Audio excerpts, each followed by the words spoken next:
All right, so here we go. We teased it on Twitter talking about this guy rushing in, and we have none other than Derek Keenan right now, the general manager of the Saskatchewan Rush. Derek, how's it going so far today? Pretty well, Jamie. Thanks. Thank you. Thanks for having me on. Not a problem at all. Well, busy times around the NLL. Obviously, all teams preparing for the draft this weekend. Wondering for yourself, what goes into preparation for you guys? You know, you're looking at draft boards, or do you have a pretty good feeling of what you guys are going to do in that first round? Obviously, with the seventh and eighth pick. Yeah, it's been obviously because of the pandemic, it's been a different couple of years, and at least finally this year we got to watch some lacrosse. You know, the NCAA got back to playing most of it, with the exception of the Ivy League, and so you get to watch a lot of those kids play the outdoor game. And then we had some pretty good quality lacrosse here in Ontario and really across the country. Got to watch some live stuff in Oakville at the track, which was great.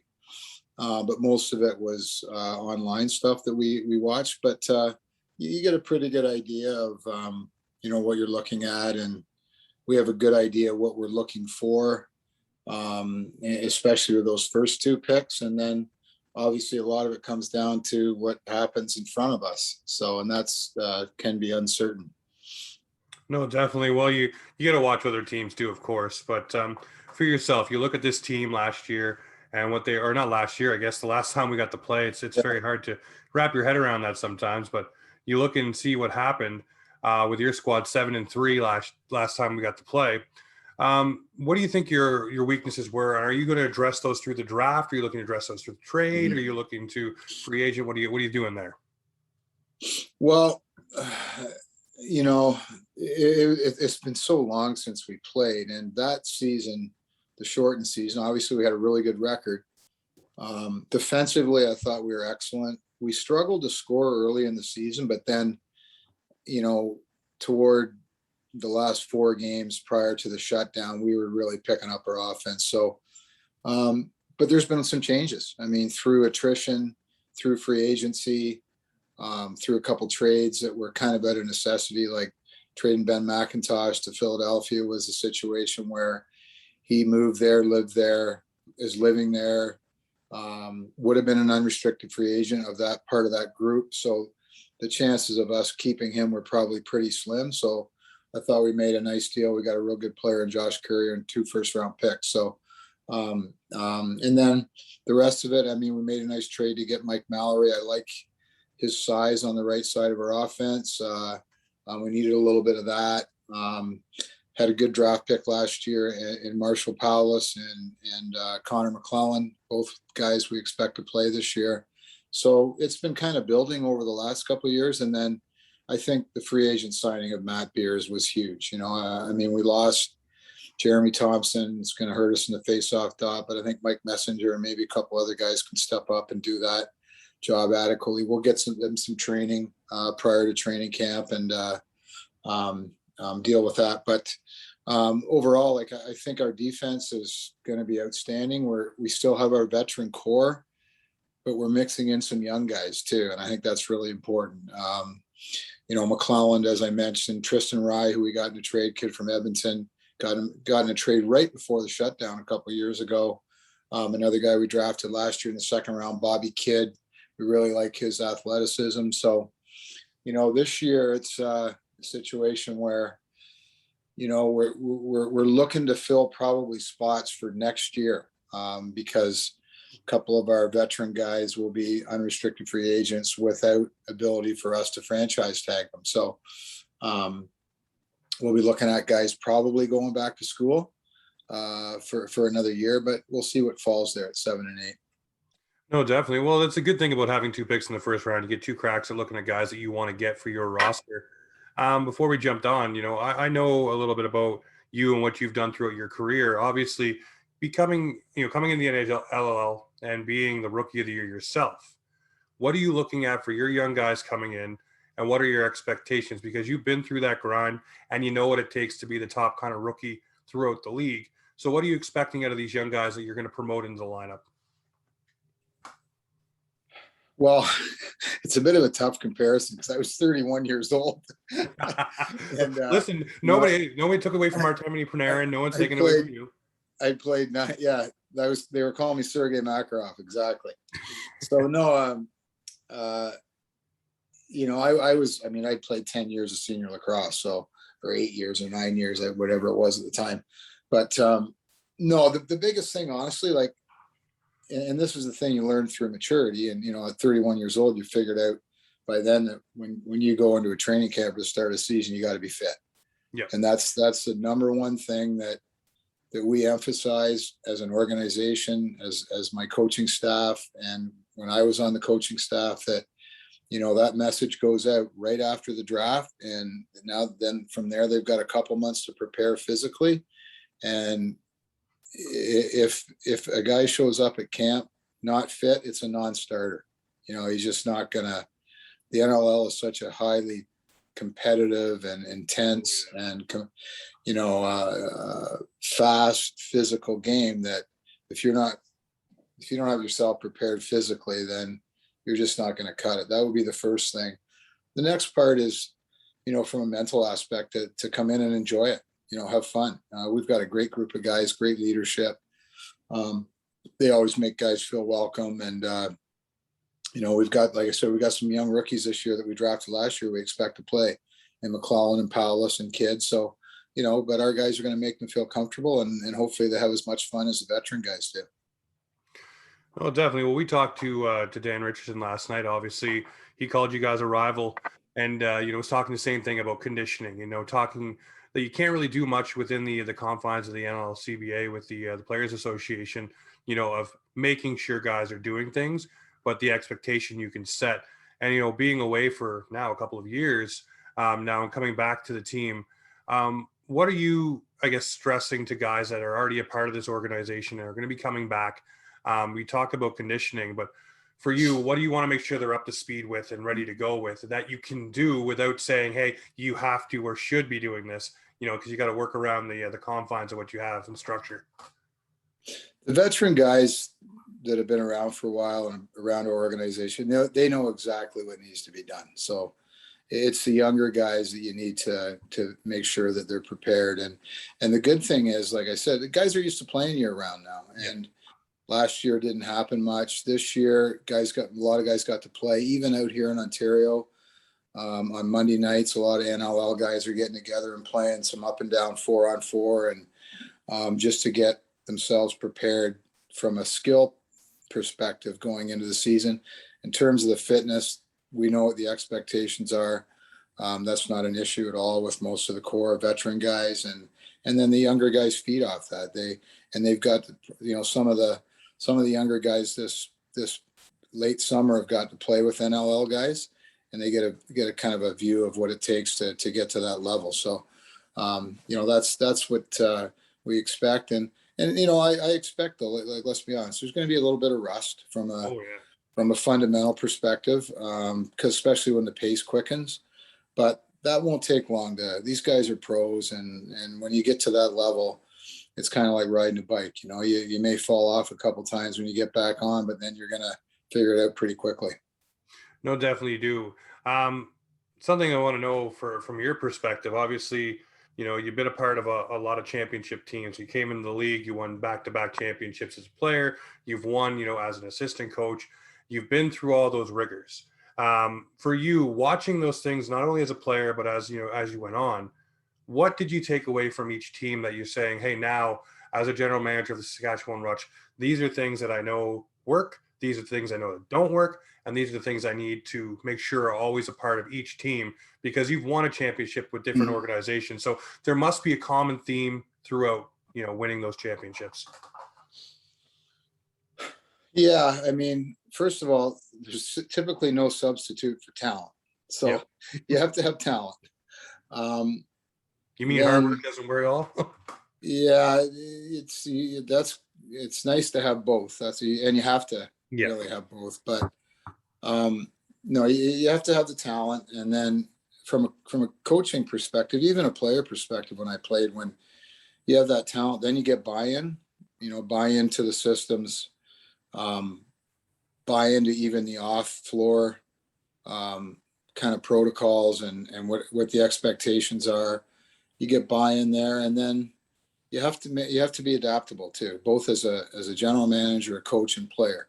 And I've always kept the sort of mantra that my eyes are always open, my mind is always open, and you have to be open to new ideas and new ways to do things. The game can be it's growing and expanding and evolving all the time, and you have to be open to that. You can't be stubborn in terms of how you want to play the game and in terms of systems and specifics on even set plays and things like that. So you got to keep an open mind, and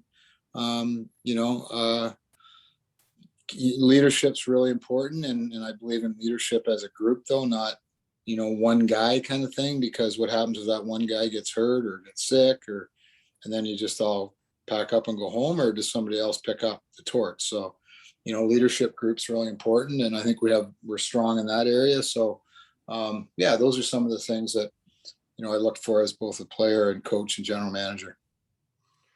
So for you going into this season here, obviously there's going to be a lot of changes and different things. I asked Nick Sakavich about the fact, with COVID and the travel restrictions and things like that. Have you guys, I guess, factored anything in? I know guys come in a lot of times for the weekend to play the games, and that happens in a lot of cities.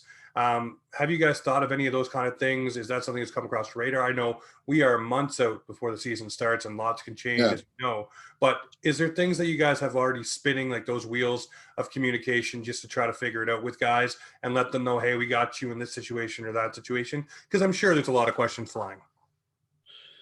Yeah, we're kind of waiting until after the draft until we can communicate what we want to do and what kind of our expectations are in that area. But there also needs to be some directive from a league level pretty shortly, because training camps could start in 8 or 9 weeks. So we're kind of waiting for that, because there's a lot of uncertainty and there's a lot of unknowns. And it seems to change from week to week or day to day. So, waiting for direction there, but we'll be prepared once our draft is done and we communicate with guys in terms of what our expectations are, and we'll kind of go from there. Now, for you, obviously, we look at this draft and we look at everything that's going on around it. There's a lot more excitement. The eyes are on it. There's a TSN broadcast deal in place now. For you, from a player standpoint, to the early 2000s, where you broke in as a assistant coach, and then the AGM situation. For you, how have you seen the league grown? Obviously, you see it grew, and then it's retracted, and it's grown again, and retracted again. Mm-hmm. For you, you see this now and everything that's in place, and the teams coming in, and the growth, and kind of, I would say, the money behind it, because there's some blue chip owners now within this league, big Mm-hmm. names like Wayne Gretzky and such coming aboard as well, which definitely helps. But for you, Mm-hmm. what have you noticed for growth through each step of that? And now this seems to be the most stable stretch that we've seen for the NLL. And I'm wondering for you what you see through each progression.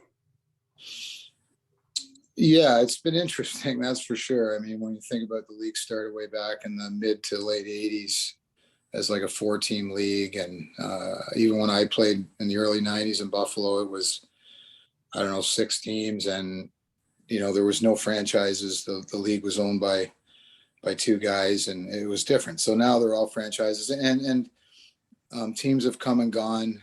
You mentioned, the early 2000s when we went up to 13 teams.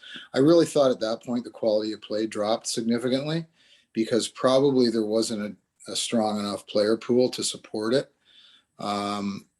Then, when we went down to 9 teams, and while we were going down to 9 teams, the game in particular in Canada and all of North America really started to grow, both in the box game and the field game. So 9 teams with a plethora of player pool, the quality of play was the best it's ever been. So now we're at a stage where we're expanding. I think it's still going to be well supported. And from what I saw this summer, even especially here in Ontario with the junior lacrosse that was played, I was pleasantly surprised with the talent and skill level, because I was getting a little concerned that perhaps the expansion's coming along pretty fast, and whether we'll have enough players to support I mean, there's always going to be enough players, but I'm Yeah. talking quality to keep it to be a quality in the best league in the world. So a little bit of concern there, but after what I saw this summer, not as concerned. And at the end of the day, I think it's really good for the players. The expansion, it's obviously a lot more opportunity, and it's probably good for the league too. So just fingers crossed that we can support it with the talent that's needed. No, definitely, and I think the talent will come, and I think it's you look at the young man. I think it's Kochi.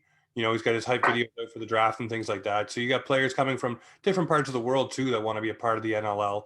Mm-hmm. Not just North America. Basically, trying to raise their stock and show everyone, hey, we can get noticed and we want to play, which can definitely help. Another question I want to ask you: when we talked to the commissioner about the growth of the league and things like that, we asked him about guaranteeing contracts, and we asked him about is it going to be, the NLL or bust? Basically you sign with the NLL and you stay. We talked recently, just a few moments ago, about guys playing year round and staying in shape and being ready, and having that ability to be tip top condition, which helps the NLL with the product. I'm wondering for you, do you see or foresee down the line the NLL being the Premier League and basically having contracts locked in for players? Well, I think it already is the Premier League, but I think we're a ways away from. I mean, you can call it locked in, or from what we call like full time. It's Yeah, your full full time. time gig. That's all you do. I think we're still a ways away from that. Like we still have a wave of players that do both, have careers on the that they have in lacrosse as another job kind of thing. So I think we're a ways away from that. I think the collective agreement is a big part of that. I think the salary caps and the maximum salaries and things like that are a big part of that, because there's very few players that can survive on playing in the NLL. There's very few men that can do that, and so I think we're a ways away, but it's probably going to happen at some point. I'm just not sure when. No, definitely. Well, I want to ask, as a lot of fans coming into this, there was a big hoopla around the TSN deal, everybody getting excited. I see it online through social media, a lot of people trying to flesh out what team is going to be theirs. If you had to say to a lacrosse fan coming in for the first season, because I know there's a lot of them that I've spoken with over the past few weeks, what can they expect from the Saskatchewan Rush, and why should they hitch their wagon to the Rush Express and enjoy what's going on with this team this season? Well, I think we've always played a pretty fast-paced, exciting brand of lacrosse. Very aggressive and on defense, and we love to run the floor and push the tempo of the game. And I don't see that changing a whole lot. We have high-end talent on offense. I think we've put together the best defensive group possible, especially given the free agency that happened with a lot of teams this year. So I think they're gonna see a real good product. I'm fully confident in our group that we're gonna compete for a championship this year. Those are lofty words. I can't wait to see that. Now, I spoke with Dan Richardson of the Vancouver Warriors yesterday, and then of course Jim Veltman from the New York Riptide. Both had a different answer on this one, so I want to get yours. Jim was more of the I want to work with everybody, keep lines of communication. We don't have any rivals. It's just a fun league. To Dan's side, where he said that his Western Canadian counterparts are definitely looked at as the enemy, or the not the enemy. What do you call it? The rival, and they want to make sure that they beat them and obviously ahead of them in the standings. What side do you go on that? Are you more of the political side where you're like, hey, no, we're all good, we're working together, or are you do you want to get a one up on someone each year? Well, we all want to win, right? So Mhm. that's the objective. The objective isn't to, I mean, and we all have great friends. Jim Veltman, in fact, he's one of the guys going fishing with this afternoon. He's a great friend of mine.